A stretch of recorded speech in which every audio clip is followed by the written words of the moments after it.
이건 정말 말이 안 됩니다. 제 눈앞의 현실이 모든 상식을 뒤엎고 있거든요. 저는 지금 손이 떨리고 있습니다. 제 앞에 놓인 이 작은 청동 조각 때문입니다. 수천 년 전 이 땅에 묻혔던 이 금속 조각에는 불가능한 것이 새겨져 있었어요. 고대 히브리 문자로 된 네 글자, 요셉의 인장이라고 읽히는 그 문양이었습니다. 중동에서 시작된 제 3년간의 여정이 모두 이 순간을 위한 것이었나요? 바빌론에서 사라진 잃어버린 지파들이 정말로 이곳까지 왔다는 말인가요? 박물관 지하실의 차가운 공기 속에서 저는 온몸에 소름이 돋는 것을 느꼈습니다. 할머니가 마지막에 남긴 그 말이 거짓이 아니었던 것입니다. 우리 조상들은 동쪽으로 갔단다. 그런데 왜 하필 이 한반도였을까요? 본론 들어가기 전 좋아요와 구독 꼭 부탁드립니다. 저는 지금 인천공항 출국장에 서 있습니다. 제 손에는 두 개의 여권이 들려 있어요. 하나는 미국 여권,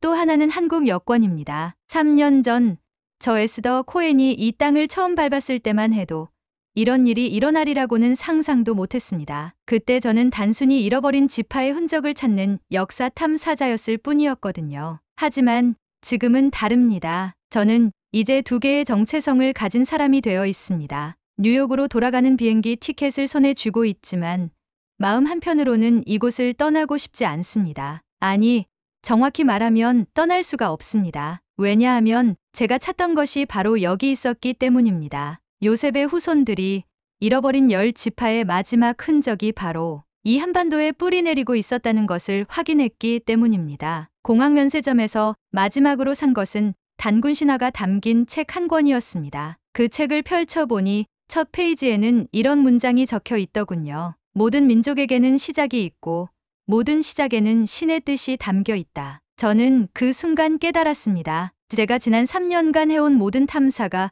바로 이 한 문장으로 귀결된다는 것을요. 하지만 제가 이렇게 확신할 수 있게 된 것은 우연이 아니었습니다. 마지막 날 경주의 한 작은 박물관에서 일어난 일 때문이었죠. 그곳 큐레이터인 김 박사님이 저에게 보여준 것은 일반인에게는 공개되지 않은 유물이었습니다. 에스더 씨, 이것 좀 보세요. 신라시대 금관 안쪽에서 발견된 문양입니다. 그 순간 저는 숨이 멎는 줄 알았습니다. 그 문양은 제가 예루살렘 성전터에서 본 것과 완전히 동일했거든요. 고대 히브리어로 요셉의 인장이라고 불리는 바로 그 문양이었습니다. 수천 년의 시간과 수만 킬로미터의 거리를 뛰어넘어 똑같은 문양이 한반도 깊숙한 곳에서 발견된 것입니다. 이것이 우연일 수는 없습니다. 김 박사님, 이 문양이 언제부터 이곳에 있었는지 정확히 아시나요? 김 박사님의 대답은 더욱 놀라웠습니다. 대략 기원전 3세기경으로 추정됩니다. 바로 고조선 후기죠. 그 말을 듣는 순간 저의 3년간 퍼즐 조각들이 하나의 완전한 그림으로 맞춰지기 시작했습니다. 김 박사님, 혹시 이 문양과 관련된 다른 자료는 없나요? 김 박사님은 잠시 망설이시더니 저를 박물관 지하 보관소로 안내해 주셨습니다. 거기서 저는 평생 잊을 수 없는 것을 보게 되었습니다. 고조선 시대 청동기에 새겨진 문자들이었는데 그것들이 고대 히브리 문자와 놀랍도록 유사했던 것입니다. 에스더 씨, 사실 저희도 이것들의 정체를 정확히 모르겠어서 공개하지 못하고 있었습니다. 하지만 당신이라면 혹시 해석할 수 있을지도 모르겠네요. 저는 떨리는 손으로 그 청동기를 만져보았습니다. 그리고 조심스럽게 문자들을 해독해보기 시작했죠. 요셉의 후손들이 동방에 정착하다. 그것이 제가 읽어낸 첫 번째 문장이었습니다. 그 순간 저는 깨달았습니다. 제가 찾던 잃어버린 지파의 흔적이 바로 여기 있었다는 것을. 그리고 제 자신도 이 땅과 연결되어 있다는 것을 말입니다. 이제 저는 단순한 방문자가 아니라 오랜 시간을 거쳐 고향으로 돌아온 후손이었던 것입니다. 이제 제가 어떻게 이곳까지 오게 되었는지 말씀드려야겠군요. 3년 전 뉴욕의 제 작은 연구실에서 시작된 이야기입니다. 에스더, 또 그 옛날 이야기야? 제 연구 동료 레이첼이 한숨을 쉬며 말했습니다. 하지만 저는 멈출 수 없었어요. 할머니께서 돌아가시기 전에 남긴 그 수수께끼 같은 말들이 계속 머릿속을 맴돌았거든요. 우리 조상들은 동쪽으로 갔단다. 해가 뜨는 곳, 그 끝까지 갔어. 할머니는 항상 그렇게 말씀하셨습니다. 그때는 단순한 예시하기려니 했는데 아버지가 돌아가신 후 남긴 유품들을 정리하다가 이상한 것을 발견했습니다. 아버지의 낡은 성경책 여백에 빼곡히 적힌 메모들. 그 중에는 요셉 지파 동방 이주설이라는 제목으로 수많은 자료들이 정리되어 있었어요. 바빌론 유수 이후 사라진 10지파들의 행방에 대한 가설들. 중앙아시아를 거쳐 극동으로 향했을 가능성에 대한 추론들이 가득했습니다. 그날 밤 저는 결심했습니다. 이 미스터리를 직접 풀어보겠다고. 첫 번째 단서는 의외로 가까운 곳에서 찾을 수 있었습니다. 뉴욕 국립도서관 고문서실에서 발견한 19세기 선교사들의 기록이었죠. 조선에서 만난 기이한 풍습들이라는 제목의 문서였는데 그 안에는 놀라운 내용이 적혀 있었습니다. 한국의 제사 의식이 고대 히브리 제사법과 유사하다는 관찰, 그리고 몇몇 한국어 단어들이 히브리어 어원을 가지고 있을 가능성에 대한 추측들이었어요. 이것만으로는 부족해. 저는 혼잣말을 했습니다. 더 확실한 증거가 필요했거든요. 그래서 저는 체계적인 연구 계획을 세웠습니다. 먼저 중동 지역에서 출발해서 실크로드를 따라 동쪽으로 이동하면서 각 지역의 유대인 공동체나 그 흔적들을 조사하는 것이었죠. 그리고 마지막 목적지는 한반도였습니다. 연구비를 마련하기 위해 여러 기관에 제안서를 냈고 다행히 작은 독립재단에서 후원을 받을 수 있었습니다. 그들도 이 프로젝트의 가능성에 흥미를 느꼈던 것 같아요. 출발 전날 밤, 저는 할머니 사진 앞에서 다짐했습니다. 할머니, 진실을 찾아오겠어요. 예루살렘에서의 첫 달은 실망의 연속이었습니다. 현지 학자들은 대부분 제 가설을 허무맹랑하다고 일축했거든요.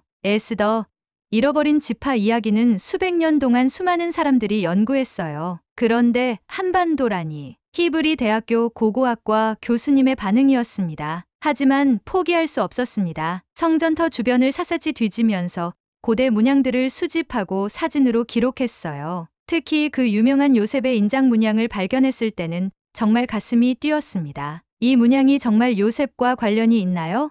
제가 물었을 때 늙은 라피가 말했습니다. 전설에 의하면 요셉의 후손들이 바빌론 이후 동쪽으로 흩어졌다고 하네. 하지만 어디까지 갔는지는 아무도 모르지. 그 말이 저에게는 희망처럼 들렸습니다. 적어도 완전히 불가능한 이야기는 아니라는 뜻이었으니까요. 예루살렘에서 수집한 자료들을 바탕으로 저는 중앙아시아로 향했습니다. 우즈베키스탄의 사마르칸트, 카자흐스탄의 알마티, 키르기스스탄의 비슈케크까지 2달에 걸친 긴 여정이었죠. 각 도시마다 현지 역사학자들과 만나 고대 민족 이동에 대한 이야기를 들었습니다. 특히 사마르칸트에서 만난 올드 타직 할아버지의 증언은 놀라웠어요. 그분은 자신의 조상들이 서쪽에서 온 이방인들과 함께 더 동쪽으로 이주했다는 구전을 들려주셨거든요. 아주 오래전 이야기라서 정확한 연대는 알 수 없지만 그 이방인들이 특별한 종교 의식을 가지고 있었다고 했습니다. 제사를 지낼 때 특정한 방향을 향해 절을 하고 7번 돌면서 기도를 했다는 것이었어요. 이것은 고대 히브리 제사법과 매우 유사한 형태였습니다. 카자흐스탄에서는 더욱 구체적인 증거를 찾을 수 있었습니다. 알마티 근교의 고대 무덤군에서 발견된 청동, 장신구들 중 일부가 중동 지역의 것과 비슷한 문양을 가지고 있었거든요. 현지 고고학자는 이것들이 기원전 3세기에서 2세기 사이의 것으로 추정된다고 했습니다. 키르기스스탄에서 중국 신장성으로 넘어가는 국경에서 저는 중요한 결정을 내려야 했습니다. 원래 계획대로 실크로드를 계속 따라갈 것인가, 아니면 북쪽으로 우회해서 몽골을 거쳐 한반도로 향할 것인가 하는 문제였죠. 카시가르의 한 위구르족 상인이 저에게 흥미로운 이야기를 들려주었습니다. 자신의 할아버지가 들었다는 옛 전설이었는데 아주 먼 옛날 서쪽에서 온 이상한 사람들이 이곳을 지나 더 동쪽으로 갔다는 것이었어요. 그들은 특별한 책을 가지고 있었고 매주 7째 날에는 일을 하지 않았다고 했습니다. 이것은 명백히 유대인들의 안식일 풍습을 가리키는 것 같았어요. 저는 그 순간 확신했습니다. 제가 찾는 흔적들이 분명히 이 길을 따라 동쪽으로 이어져 있다는 것을. 그래서 몽골로 향하는 길을 택했습니다. 울란바토르에 도착했을 때는 이미 겨울이 시작되고 있었습니다. 몽골의 추위는 상상을 초월했지만 그곳에서 만난 사람들의 따뜻함은 더욱 인상적이었어요. 특히 국립박물관의 바트바야르 관장님은 제 연구에 큰 관심을 보여주셨습니다. 에스더 박사님, 우리에게도 비슷한 전설이 있습니다. 서쪽에서 온 현자들이 우리 조상들과 함께 동쪽 끝까지 갔다는 이야기 말이에요. 관장님은 저를 박물관 특별수장고로 안내해 주셨습니다. 거기서 저는 놀라운 것을 발견했어요. 13세기 몽골 제국 시대의 금속 공예품 중에 중동 지역에서나 볼 수 있는 문양이 새겨진 것들이 있었거든요. 더욱 놀라운 것은 그 중 하나에서 고대 히브리 문자로 추정되는 글자를 발견한 것이었습니다. 이것이 정말 히브리 문자라면 잃어버린 지파의 후손들이 이곳까지 왔다는 증거가 될 수 있었어요. 관장님은 제게 더 동쪽으로 가보라고 조언해 주셨습니다. 한반도에 가면 더 확실한 답을 찾을 수 있을 거라고 하시면서요. 인천공항에 첫 발을 내딛었을 때의 그 떨림을 지금도 생생히 기억합니다. 이곳이 제 탐사의 마지막 목적지였거든요. 공항에서 서울로 향하는 버스 안에서 저는 창밖 풍경을 유심히 관찰했어요. 현대적인 건물들 사이사이로 보이는 전통 건축물들, 그리고 그 지붕 위의 기와 문양들까지도 제게는 새로운 단서가 될 수 있었습니다. 서울의 한 게스트하우스에 짐을 풀고 나서 가장 먼저 한 일은 국립중앙박물관을 방문하는 것이었어요. 고대사 전시실에서 고조선과 삼국시대 유물들을 보면서 저는 점점 확신을 갖게 되었습니다. 특히 청동기 시대의 제사용 그릇들과 장신구에서 발견되는 문양들이 중동 지역의 것들과 놀랍도록 유사했거든요. 박물관 큐레이터에게 문의해보니 이런 유사성에 대해서는 학계에서도 여러 가설이 있지만 아직 명확한 결론을 내리지 못했다고 하더군요. 하지만 저에게는 이것만으로도 충분한 출발점이 되었습니다. 그날 밤 게스트하우스에서 저는 지금까지의 여정을 정리하면서 다음 계획을 세웠습니다. 전국의 주요 고고학 유적지를 체계적으로 조사하는 것이었어요. 첫 번째 목적지는 공주의 백제 유적지였습니다. 무령왕릉에서 발견된 금관과 장신구들을 직접 보면서 저는 흥미로운 점을 발견했어요. 금관의 세부 장식 중 일부가 고대 근동 지역의 왕관 양식과 매우 유사했거든요. 특히 나무심 모양의 장식과 그 배치 방식이 그랬습니다. 박물관 해설사에게 물어보니 이런 양식이 어디서 유래했는지는 아직 명확하지 않다고 하더군요. 다음으로 향한 곳은 경주였습니다. 신라의 고도인 이곳에서 저는 더욱 놀라운 발견을 하게 되었어요. 천마총에서 출토된 유물들 중에는 명백히 서아시아 계통의 문양들이 있었습니다. 그리고 첨성대의 건축 구조도 고대 메소포타미아의 지구라트와 유사한 점들이 있었어요. 이 모든 것들이 단순한 우연의 일치일까요? 저는 점점 확신하게 되었습니다. 분명히 어떤 연결고리가 있다는 것을. 경주에서 서울로 돌아온 후 저는 강화도로 향했습니다. 고인돌과 고조선 유적이 많다는 이야기를 들었거든요. 강화역사박물관에서 만난 이 학예사님이 저를 특별한 곳으로 안내해 주셨어요. 일반인에게는 공개되지 않은 발굴 현장이었습니다. 에스더 박사님, 여기서 발견된 토기 조각들을 보세요. 이 문양들이 좀 특이하지 않나요? 정말 놀라웠습니다. 그 토기 조각에는 명백히 샘족 계통의 문자로 보이는 기호들이 새겨져 있었거든요. 물론 확실하지는 않았지만 제가 중동에서 본 고대 문자들과 매우 유사했어요. 이 학예사님은 이런 문양들이 기원전 2세기경의 것으로 추정된다고 말씀해 주셨습니다. 바로 고조선 후기 시대였죠. 그날 밤 숙소에서 저는 흥분을 감출 수 없었습니다. 드디어 구체적인 물증을 찾기 시작한 것 같았거든요. 하지만 아직 확실한 증거는 아니었어요. 더 많은 자료가 필요했습니다. 물질적 증거만으로는 한계가 있다는 것을 깨달은 저는 다른 접근법을 시도해 보기로 했습니다. 바로 언어학적 분석이었어요. 서울대학교 언어학과의 박 교수님을 찾아뵙고 제 가설을 설명드렸습니다. 흥미로운 아이디어군요. 실제로 한국어에는 다른 어족과는 다른 독특한 특징들이 있어서 학자들 사이에서도 논란이 많습니다. 박 교수님은 저에게 고대 한국어 어휘 중에서 어원이 불분명한 단어들의 목록을 보여주셨어요. 그중 몇 개는 정말 놀라웠습니다. 하늘을 뜻하는 한이라는 단어, 그리고 신을 의미하는 여러 구어들이 히브리어나 아람어와 유사한 음성학적 특징을 보였거든요. 물론 이것만으로는 확실한 증거가 될 수 없지만 적어도 가능성은 열어두고 볼 만했습니다. 박 교수님은 저에게 제주도에 가보라고 추천해 주셨어요. 거기에는 본토와는 다른 독특한 언어적 특징들이 남아있을 수 있다고 하시면서요. 제주도에 도착한 것은 봄이 막 시작되던 때였습니다. 한라산 자락의 작은 마을에서 저는 예상치 못한 만남을 가지게 되었어요. 70이 넘은 고 할머니께서 저를 보시더니 갑자기 이상한 노래를 불러주시는 것이었습니다. 처음에는 제주어인 줄 알았는데 자세히 들어보니 제가 아는 언어와는 전혀 달랐어요. 할머니, 이게 무슨 노래인가요? 물어보니 할머니께서는 이렇게 대답하셨습니다. 우리 집안에서 대대로 내려오는 옛 노래야. 뜻은 모르지만 조상들이 부르던 거라고 했어. 제가 그 노래를 녹음해서 나중에 언어학자들에게 보여드렸더니 정말 놀라운 반응이 돌아왔습니다. 그 노래 중 일부 단어들이 고대 세머족 언어의 특징을 보인다는 것이었어요. 특히 신을 찬양하는 부분의 멜로디와 발음이 고대 히브리 성가와 유사한 구조를 가지고 있었습니다. 이것은 단순한 우연의 일치로 보기에는 너무나 구체적이었어요. 제주도에서 돌아온 후 저는 좀 더 과학적인 접근이 필요하다고 생각했습니다. 연세대학교 의과대학 유전학과의 김 교수님을 찾아가 제 가설에 대해 상담을 받았어요. 흥미로운 연구 주제네요. 실제로 한국인의 유전자 구성에는 아직 밝혀지지 않은 부분들이 많습니다. 김 교수님은 최근 연구 결과들을 보여주시면서 설명해 주셨습니다. 한국인의 미토콘드리아, DNA 중 일부는 중앙아시아나 서아시아 계통으로 추정되는 특징을 보인다는 것이었어요. 물론 이것이 곧 고대 히브리인과의 연관성을 의미하는 것은 아니지만 적어도 서쪽에서 온 민족들과의 혼합 가능성은 열어두고 볼 수 있었습니다. 김 교수님은 저에게 더 구체적인 연구를 위해서는 고대 DNA 샘플이 필요하다고 말씀하셨어요. 그래서 저는 다시 고고학 현장으로 발걸음을 돌렸습니다. 이번에는 좀 더 체계적인 계획을 가지고 말이에요. 이번에는 부여로 향했습니다. 백제의 첫 번째 수도였던 이곳에서 새로운 발굴이 진행 중이라는 소식을 들었거든요. 부여박물관의 정 관장님이 저를 발굴 현장으로 안내해 주셨어요. 에스더 박사님, 여기서 정말 이상한 것이 나왔습니다. 관장님이 보여주신 것은 기원전 1세기경으로 추정되는 청동 제기였는데 그 바닥에 새겨진 문양이 심상치 않았어요. 7갈래로 뻗은 나뭇가지 모양의 문양이었는데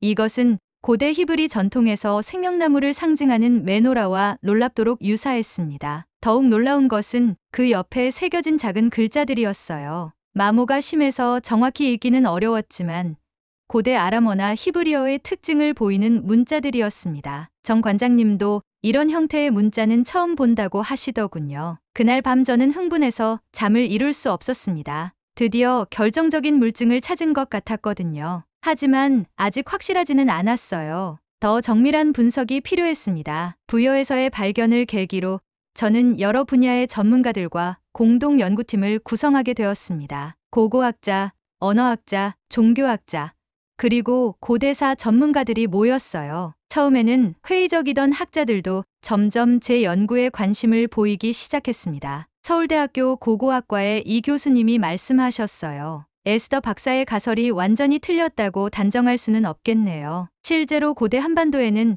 다양한 민족들이 왕래했을 가능성이 충분하니까요. 우리 연구팀은 체계적인 분석을 시작했습니다. 지금까지 발견된 모든 증거들을 종합해서 객관적으로 평가해보는 것이었어요. 문양 분석, 언어학적 비교, 종교 의례의 유사성, 그리고 DNA 연구까지 모든 각도에서 접근했습니다. 몇 달간의 연구 끝에 우리는 놀라운 결론에 도달했어요. 비록 결정적인 증거는 아니지만 고대 중동 지역, 민족들이 한반도에 영향을 미쳤을 가능성을 완전히 배제할 수는 없다는 것이었습니다. 하지만 연구가 진행될수록 예상치 못한 문제가 생기기 시작했습니다. 일부 보수적인 학자들이 저희 연구에 강한 반발을 보인 것이었어요. 한국사학회 원로 교수님 중 한 분이 공개적으로 비판하셨습니다. 외국인이 와서 우리 역사를 멋대로 해석하려 한다는 것은 받아들일 수 없다. 그런 식의 비판이었죠. 저는 그런 반응을 이해할 수 있었습니다.